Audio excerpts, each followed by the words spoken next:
எமோஷனலாக இருக்க மாட்டேன். நிறைய பேர் வந்து ஆசைப்பட்டேன் ஆக்சுவலாக. நான் இப்படி ஒரு படத்தில் ஓ மை காட்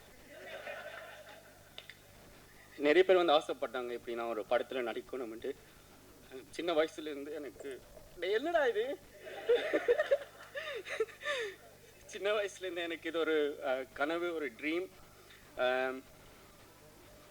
நிறைய பேர் வந்து ஆக்சுவலாக நம்பல, ஒரு பயம் வேண்டாம். லண்டனில் பிறந்த நான் அங்கேருந்து எப்படா நீ இங்கே சென்னையில் சினிமாவில் நடிக்க போகிற, இங்கே இருக்கிற நிறைய பேருக்கு ஆக்சுவலாக வாய்ப்பு இல்லை. மிக முக்கியமான ஒரு பர்சன் இவர் தான் இன்னைக்கு வந்து ட்ரெண்டிங் ஸ்டார் அப்படின்னு நம்ம எல்லாருமே வந்து சோஷியல் மீடியாவில் பார்க்கும்போது தெரியுது. இவருக்கு இன்னைக்கு வந்து அதாவது ஃபேன்ஸ் எப்படி இருக்காங்க அப்படின்னா வந்து நிறைய கேர்ள்ஸ் ஃபேன்ஸ் தான் தலைவனுக்கு. ஃபுல்லாக எல்லாத்தையும் வந்து ஷேர் பண்ணுற ரீல்ஸ் எல்லாமே வந்து பொண்ணுங்க டேக் பண்ணி போடுறது மட்டும் ஷேர் பண்ணுறாருக்கேன்னு நான் பார்த்துட்டு தான் இருக்கேன். அதை ஓவர்சீஸ் நாயகன் சின்னா தமிழ் அவர்களை பேசுவதற்கு மேடை கிடைக்கிறேன். சூப்பராக இருக்குப்பா டைட்டில்.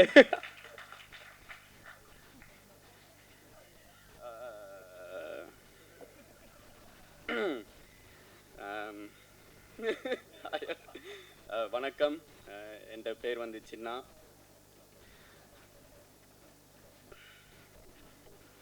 நீ ஏன்டா அந்த பாட்டு பாடினா? இப்போ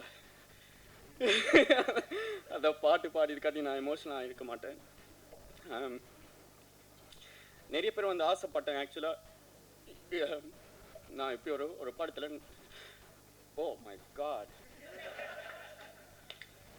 நிறைய பேர் வந்து ஆசைப்பட்டாங்க இப்படி நான் ஒரு படத்தில் நடிக்கணும்ட்டு. சின்ன வயசுலேருந்து எனக்கு என்னடா இது சின்ன வயசுலேருந்து எனக்கு இது ஒரு கனவு, ஒரு ட்ரீம். நிறைய பேர் வந்து ஆக்சுவலாக நம்பல, ஒரு பயம் வேண்டாம். லண்டனில் பிறந்த நான் அங்கேருந்து எப்படா நீ இங்கே சென்னையில் சினிமாவில் நடிக்க போகிற, இங்கே இருக்கிற நிறைய பேருக்கு ஆக்சுவலாக வாய்ப்பு இல்லை. ஸோ அதை தாண்டி நீ எப்படிடா நீ உள்ளுக்குள்ளே போகிறேன்ட்டு நிறையா கேள்வியில் இருந்தது நிறைய பேருக்கு. அப்போ தான் நான் ஓகே சின்ன தமிழாண்டு ஒரு இது ஸ்டார்ட் பண்ணி சின்ன தமிழாண்டு ஒரு இன்ஸ்டாகிராம் பேஜ் ஸ்டார்ட் பண்ணி, சரி ஓகே இப்படி சான்ஸ் வந்து கிடைக்கிற வரைக்கும் நாங்கள் ஏதாவது ஒன்று செய்து Insta, TikTok, social media use பண்ணி ஏதாவது ப்ரூவ் பண்ணுவோம்ண்டு ஸ்டார்ட் பண்ணினேன் நான். அதில் வந்து எனக்கு கென் வந்து ஒரு மெசேஜ் போட்டு, ப்ரோ நீங்கள் சென்னைக்கு வரும்போது நாங்கள் மீட் பண்ணலான்ட்டு சொல்லிவிட்டு எனக்கு இந்த ஒரு படம் ஒன்று இருக்குது, நான் எழுதிக்கிட்டு இருக்கிறேன், அதில் ஒரு கேரக்டர் இருக்குது, நீ இன்ஸ்டாகிராமில் நீ என்ன பண்ணுறியோ அதை நீ இங்கே பண்ணு என்று சொல்லி எனக்கு ஒரு ஆப்பர்ச்சுனிட்டி தந்தவர். அந்த நேரத்தில் வந்து ஓகே பார்ப்போம் நடக்குதான்ட்டு பார்ப்போம்ட்டு தான் என் மைண்ட் செட் இருந்தது. என்ன எனக்கு அப்போ புதுசு, இந்த இண்டஸ்ட்ரியே எனக்கு புதுசு. ஆனால் ஒவ்வொரு மாதமும் எனக்கு வந்து அவன் கோல் அடித்து சொல்லுவான், நான் இந்த ஆஃபீஸுக்கு போகிறேன்டா, இவங்க இது பண்ணிட்டாங்க, இது என்ன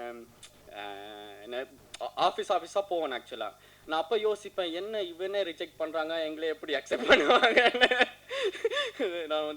நான் யோசிப்பேன். ஆனால் எனக்கு ஒரு நாள் ஃபோன் அடிச்சு சொன்னால், ஆகஸ்ட் 25 நீ வந்து சென்னைக்கு வரப்போகிற, வந்து இந்த படத்தில் நீ நடிக்க போகிறேன்னு சொல்லி நான் போனேன். நான் ஃபர்ஸ்ட் டைம் என்ட்ரு ஆறேன் ஒரு ரூமுக்குள்ள, ஒரு குட்டி ரூம், இந்த சைஸ் தான் இருக்கும். ரூமுக்குள்ள வந்து ஒரு 10 பேர் படுத்துருக்குறாங்க. எங்களோட அப்பா சொன்னார், நீ போய் அங்கே ஏமாற போகிற, என்ன ஆனால் பாப்பம் என்ன நடக்குதுன்னு சொல்லி நான் இல்லை எனக்கு கென் மேல் நம்பிக்கை இருக்குது. அந்த ரூமுக்குள்ளே போன உடனே எனக்கு ஒரு மாதிரி ஐயோ அடுத்த 7 மாதம் இப்படி தான் இருக்க போது என் லைஃப்னு நினச்சேன். ஆனால் ஆக்சுவலி அப்படி நினச்சிருக்கக்கூடாது. நான் அங்கே படுத்திருந்த முழு கேங் வந்து கென்னன் கேங் தான். ஸோ அவங்க தான் இப்போ இந்த படம் வந்து உருவாக்கியிருக்கிறாங்க. அது இப்போ சொல்லும்போது எனக்கு ஆக்சுவலாக பெருமையாக இருக்குது. ஏன்டா சக்ஸஸுக்கு பேக்ரவுண்ட் தேவையில்லை. எங்கே இருந்தாலும் நீங்கள் வந்து உங்களோட ஆர்ட்டுக்கு ஹார்ட் இருந்தால், பேஷன் அது இருந்தால் சக்ஸஸ்ஃபுல் ஆகலாம். ஐயோ என்னடா அம்மா சாரி, ஏதோ ஒரு ஃப்ளோவில் நான் பேசுகிற மன்னிச்சிருங்க.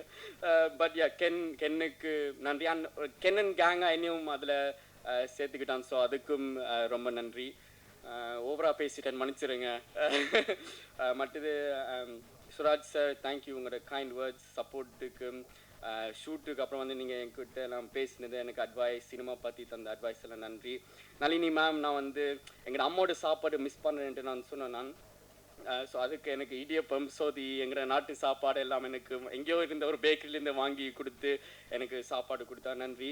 கிரேஸ் அண்ட் டி கருணாஸ் அங்கிளுக்கு நன்றி. ஏண்டா 7-8 மாதமாக அவங்க வீட்டில் தான் நான் இருக்கிறேன். ஸோ சாரி கிரேஸ் ஆண்டி, நான் இனிமேல் ஒவ்வொரு நாளும் நான் எந்திரிச்சு குளிப்பேன், என்னை மன்னிச்சிருங்க.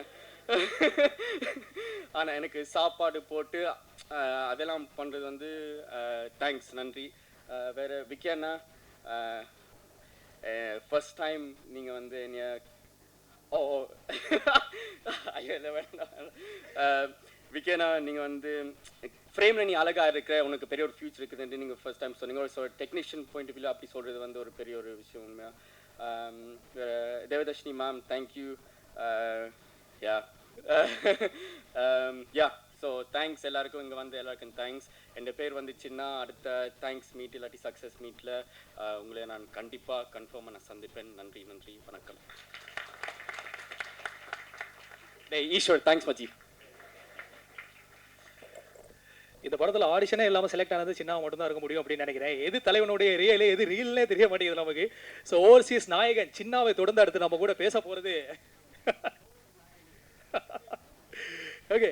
ஸோ அவரை தொடர்ந்து அடுத்ததான் நம்ம கூட பேச போகிறது சீஃப் டெக்னீஷியன்